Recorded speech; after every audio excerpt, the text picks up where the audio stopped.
அந்த ரிப்போர்ட்டர் சேனல்ல ஒரு மொட்டை மண்டைய இருக்கான். மொட்டை தர அவன் பேர் என்ன? அருணா. மொட்டை மண்டைய அருண், நீ காரணமான இத்தனையும் பிரச்சனை ஆகுது என் குடும்பத்துக்கு. எந்த அடிസ്ഥാനத்துல என்ன நீ വിളിച്ചു? എന്ത് അറിയാം നിനക്ക്? അരുണേ, മൊട്ട തന്നെ നീ. മണ്ടയിലും ഒന്നുമില്ല, അകത്തും ഒന്നുമില്ല. എന്റെ അടിസ്ഥാനത്തിൽ വിളിച്ചെന്നെ 15 ലക്ഷം രൂപ ഞാൻ ചതിച്ചു എന്ന് പറഞ്ഞിട്ട് എങ്ങനെ നിങ്ങൾ ന്യൂസ് ഇടും? Hi guys, welcome back. കഴിഞ്ഞ കുറച്ച് ദിവസങ്ങളായിട്ട് സോഷ്യൽ മീഡിയയിലൂടെ വലിയ രീതിയിൽ തന്നെ ആക്ടർ ബാല റിലേറ്റഡ് ആയിട്ടുള്ള കുറച്ച് വിഷയങ്ങൾ ചർച്ചയായിട്ട് മാറിയിട്ടുണ്ടായിരുന്നു. അങ്ങനെ കുറേ നാളുകൾക്ക് ശേഷമാണ് വീണ്ടും ആക്ടർ ബാല റിലേറ്റഡ് ആയിട്ടുള്ള ഒരു കോൺട്രവേഴ്സി ഉണ്ടാവുന്നത്. മുൻപൊരിക്കൽ എലിസബത്ത് ഉദയൻ ഇത്തരത്തിലുള്ള ഇയാളെ പറ്റിയുള്ള ഒരുപാട് കാര്യങ്ങൾ പുറത്തൊന്ന് സംസാരിച്ചപ്പോഴത്തേക്കിന് ആക്ടർ ബാല എന്താണെന്നും ഇയാളെ പറ്റിയിട്ടുള്ള അല്ലെങ്കിൽ ഇയാളുടെ യഥാർത്ഥ മുഖം എന്താണെന്നും മലയാളികൾ മനസ്സിലാക്കിയിട്ടുള്ളതൊക്കെ തന്നെയാണ്. അപ്പം അങ്ങനെ ഇരിക്കുകയാണ് റീസെൻ്റ് ആയിട്ട് പുള്ളി മീഡിയാസിന് മുന്നിലും തൻ്റെ സ്വന്തം FB പേജിനകത്തൂടെയൊക്കെ വന്നുകൊണ്ട് തൻ്റെ ആദ്യ ഭാര്യയായിട്ടുണ്ടായിരുന്ന അമൃത സുരേഷിന്റെ പേര് പറയാതെ പറഞ്ഞുകൊണ്ട് കഴിഞ്ഞ 10 വർഷങ്ങളായിട്ട് തന്നെ ദ്രോഹിച്ചുകൊണ്ടിരിക്കുകയാണെന്നും ഇനി ഇങ്ങനെ പറ്റില്ല എന്നുള്ള കാര്യങ്ങളൊക്കെ പറഞ്ഞാണ് വന്ന് സംസാരിക്കുന്നത്. ആൻഡ് ഇവരുടെ കേസ് കാര്യങ്ങളൊക്കെ ഓൾറെഡി കോടതിയിൽ നടക്കുകയാണല്ലോ. അപ്പം ഇങ്ങനെയുള്ള കാര്യങ്ങളൊക്കെ പറയാമോ എന്നുള്ളതൊന്നും നമുക്കറിയത്തില്ല. പിന്നെ ഒരു കാര്യമുണ്ട്, ഓൾറെഡി മണി പവറും മസിൽ പവറും ഒക്കെ ഉള്ളൊരു വ്യക്തിയാണ് ആക്ടർ ബാല. ആൻഡ് ഒപ്പം തന്നെ ഇപ്പോൾ ഈ കേസൊക്കെ നടക്കുന്നതുകൊണ്ട് കുറച്ച് പൈസ കാര്യങ്ങളൊക്കെ അങ്ങോട്ട് കൊടുക്കേണ്ടുന്നൊരു സാഹചര്യം അതിൻ്റെ ആണോ എന്നറിയില്ല. എന്താണെങ്കിലും തൻ്റെ നിലവിലുള്ള സ്വത്തുക്കൾ മുഴുവൻ തൻ്റെ ഇപ്പോഴത്തെ ഭാര്യയായിട്ടുള്ള കോകിലേക്ക് മൊത്തം എഴുതി കൊടുത്തെന്ന് പുള്ളി പറയുന്നുണ്ടായിരുന്നു. ആദ്യം നമുക്ക് അത് കേട്ടിട്ട് നിലവിൽ പുള്ളി ഇട്ടേക്കുന്ന റീസെന്റ് ആയിട്ട് ഇട്ടേക്കുന്ന വീഡിയോസിനകത്തോട്ട് നമുക്ക് വരാം. എല്ലാ സ്വത്തും കോക്കിലാക്കി കൊടുത്തു. 250 കോടി എല്ലാ സ്വത്തും കോക്കിലാക്കും. എന്റെ അമ്മയ്ക്കും ഞാൻ പാപ്പറാണ്. എന്റെ കയ്യിൽ ഒന്നുമില്ല. എന്നെ ഒന്നും பண்ண முடியாது. വേണ അറസ്റ്റ് பண்ணிட்டு போங்க. பரவாயில்லை. Thank you so much. Okay, என்ன பண்ண முடியும்? ഒന്നും பண்ண முடியாது. നിമ്മതിയാ വിട്ടാ മതി, വേറെ ഒന്നും വേണ്ട. ഇത്രയൊക്കെ ചെയ്യാൻ എന്താ കോകില ചെയ്തത്? ബാലചേട്ടന് വേണ്ടിട്ട് എന്താ ചെയ്തത്? നമ്പിക്കൈടാ. ஒரு போட்டோ காட்டினா நெட்டி போயிருங்க. போன் இல்ல ஒரு போட்டோ என்கிட்ட இருக்கு. இப்ப பிறந்த நாளுக்கு தான் வந்திருக்கீங்க. உன்னைய போன் இல்ல காட்டுறேன். நீங்களுக்கு சிரிக்க கூடாது, இல்ல കളിയാക്കാൻ പാടില്ല.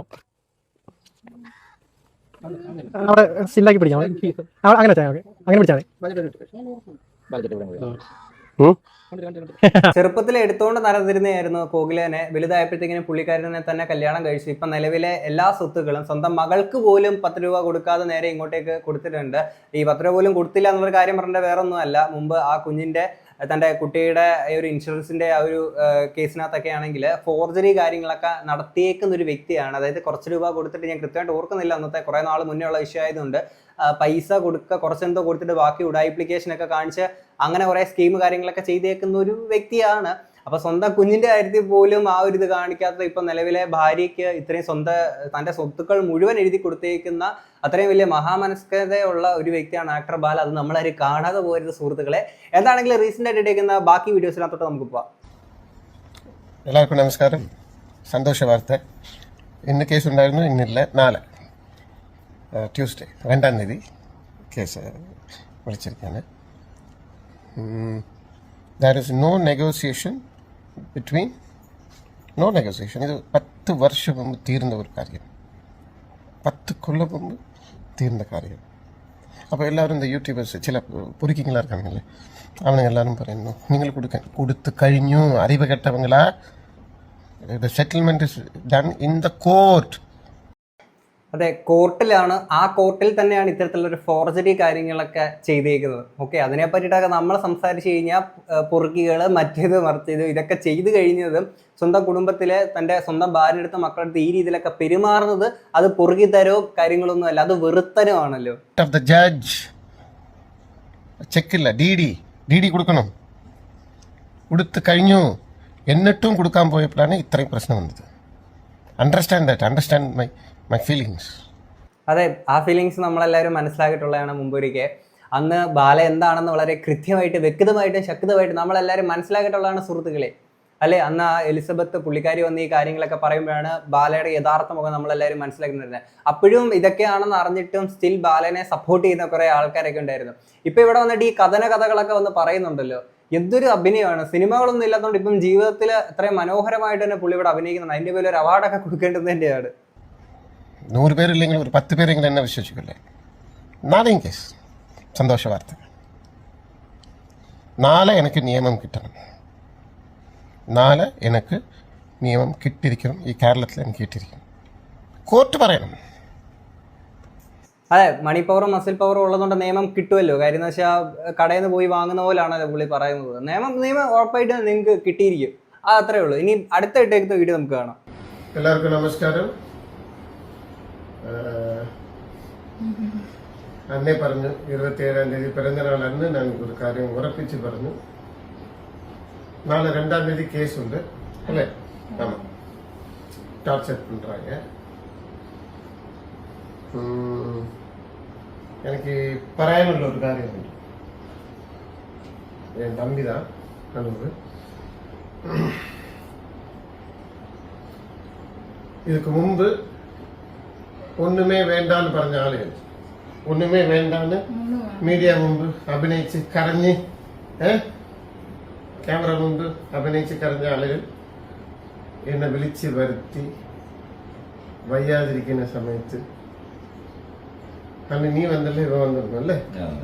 10-ാം തീയതിയാ 9-ാം തീയതിയാ? ആമാ, പോകണം. ഞങ്ങൾ അവിടെ ഇരുത്തി വളരെ മോശമായിട്ടുള്ള രീതിയിലുള്ള എക്സ്പീരിയൻസ് വന്നു. അതെല്ലാം പോട്ടെ. പിന്നെ ഫോൺ കോളിൽ വിളിച്ച് നെഗോസിയേഷൻ നടത്തുന്നുണ്ട്. കേരളത്തിലുള്ള എല്ലാവരുടെ ഒരു ചോദ്യം ചോദിക്കാണ്, ഞാൻ എത്ര പേർക്ക് എന്തൊക്കെ ചെയ്തിട്ടുണ്ട്?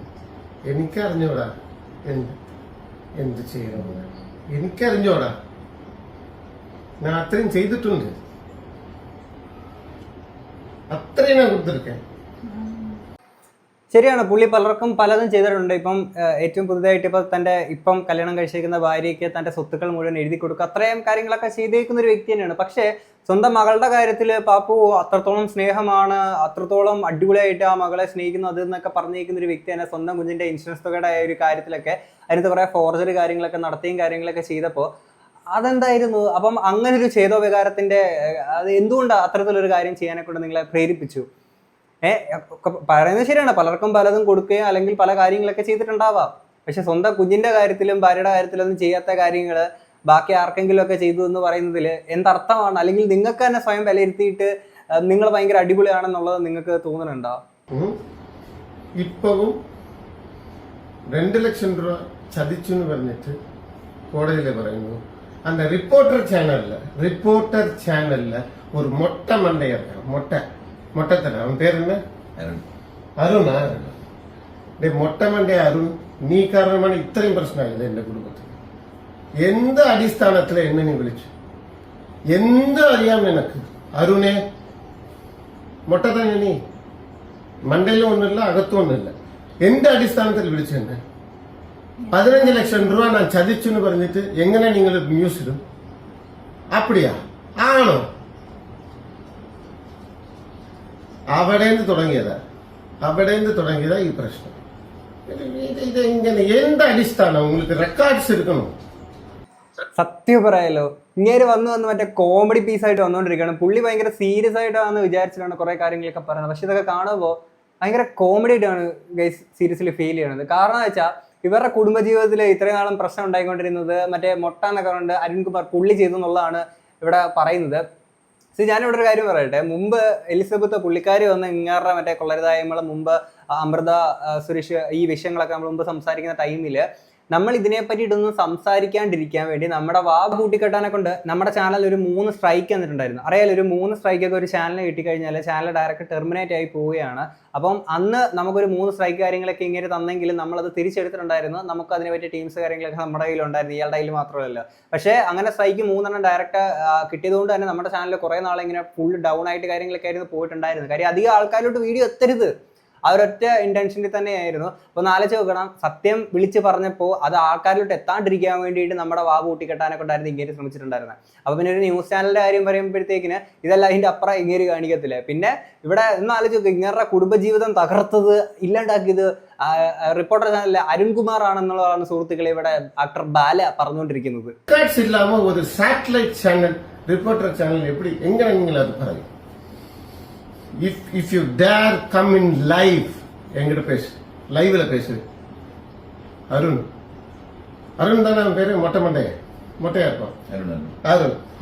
லைவ்ல பேசு. என் குடும்பம் எவ்வளவு கஷ்டப்படுது മനസ്സിലാവുന്നുണ്ടോ? നീ പറഞ്ഞ ഒറ്റ ഒരു കള്ളത്തനം കൊണ്ട്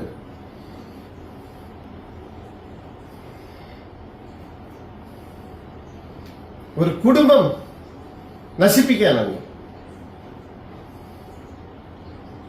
പിന്നെ അവളുടെ ഇൻഫ്ലുവൻസ് ആയിരിക്കും. ആയിക്കോട്ടെ, ഞാൻ തെറ്റ് ചെയ്തില്ലെന്നുള്ള എല്ലാ എവിഡൻസും ഞാൻ കൊടുത്തു കഴിഞ്ഞു. ഞാൻ ഇട്ടിരിക്കുന്ന FD ഡെപ്പോസിറ്റ് എല്ലാം കൊടുത്തു കഴിഞ്ഞു.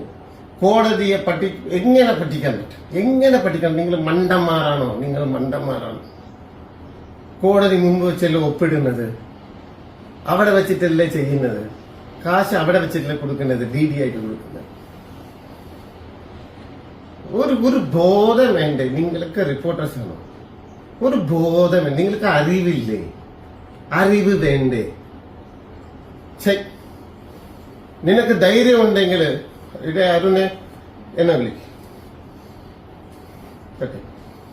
ആള് ഭയങ്കര ടെമ്പററി ഇരിക്കുകയാണ്. അടുത്തിരിക്കുന്ന രണ്ടാൾക്കാർ അപ്പുറത്ത് ഇപ്പുറത്ത് മാറി കേട്ടോ. ചിലപ്പോൾ ഈ ഒരു ചീറ്റിത്തതിൻ്റെ ഇടയ്ക്ക് ആ ശക്തിയിൽ നിങ്ങൾ തെറിച്ചു പോകും. എന്റെ പൊന്നെ, ഇപ്പൊ ഡോക്ടർ അരുൺകുമാറാണ് സുഹൃത്തുക്കളെ ഇവരുടെ കുടുംബജീവിതത്തിൽ കയറി കളിച്ചിരിക്കുന്നത്.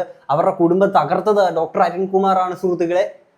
എന്തൊക്കെയാണ് ഇത്? എന്താണെങ്കിലും പിന്നെ ഒരു കാര്യമുണ്ട്, റിപ്പോർട്ടർ ചാനൽ അത്ര അടിപൊളിയാണെന്നോ സൂപ്പറാണെന്നോ എവിടെയും ഞാൻ പറയില്ല കേട്ടോ. പലപ്പോഴും കള്ള വാർത്തകൾ ഈ ചാനലുകളിലൂടെ ഒക്കെ കൊടുത്തിട്ടുണ്ട്, ഇല്ല എന്നുള്ളത് ഞാൻ പറയത്തില്ല. ഒഫ്കോഴ്സ് ഇങ്ങനത്തെ ചാനൽസിലൂടെ കള്ള വാർത്തകൾ ഇപ്പം നമ്മുടെ വാർ നടക്കുന്ന ടൈമിൽ പോലും ഇത്തരത്തിലുള്ള സംഭവങ്ങളൊക്കെ കൊടുക്കുന്ന ടീംസാണ്. അതുകൊണ്ട് അവരത്ര പുണ്യാത്മാക്കളോ കാര്യങ്ങളൊന്നും അല്ല. പക്ഷേ ഇപ്പം ബാലയുടെ കേസിൽ ഇങ്ങേര് ചെയ്തു കൂട്ടിയേക്കുന്ന കാര്യങ്ങൾ എന്തൊക്കെയാണെന്നുള്ളത് അത്യാവശ്യം ചോറുണ്ടെന്ന് മനസ്സിലാക്കാവുന്ന കാര്യങ്ങൾ മാത്രമേ ഉള്ളൂ. പിന്നെ ഇയാൾ വന്നിട്ട് ഇയാളെ മനസ്സിലാക്കാൻ കുറച്ച് ആൾക്കാരെങ്കിലും ഉണ്ടെന്ന് പറയുമ്പോൾ ഇയാളെ മനസ്സിലാക്കുന്ന കുറച്ച് ആൾക്കാർ ഇയാളെക്കാട്ടി വലിയ നാസിസ്റ്റുകളാണ്. അത്രേ എനിക്ക് പറയാൻ പറ്റുള്ളൂ. എന്താണെങ്കിലും കൂടുതലായിട്ടൊന്നും പറഞ്ഞില്ല. ഇത്രയും കേട്ട് നിങ്ങൾക്ക് എന്താ തോന്നുന്നുള്ള തീർച്ചയായും കമന്റ് ബോക്സിൽ പറയാം. നമുക്ക് അടുത്തൊരു വീഡിയോ കാണാം. അപ്പോൾ ശരി, ബൈ.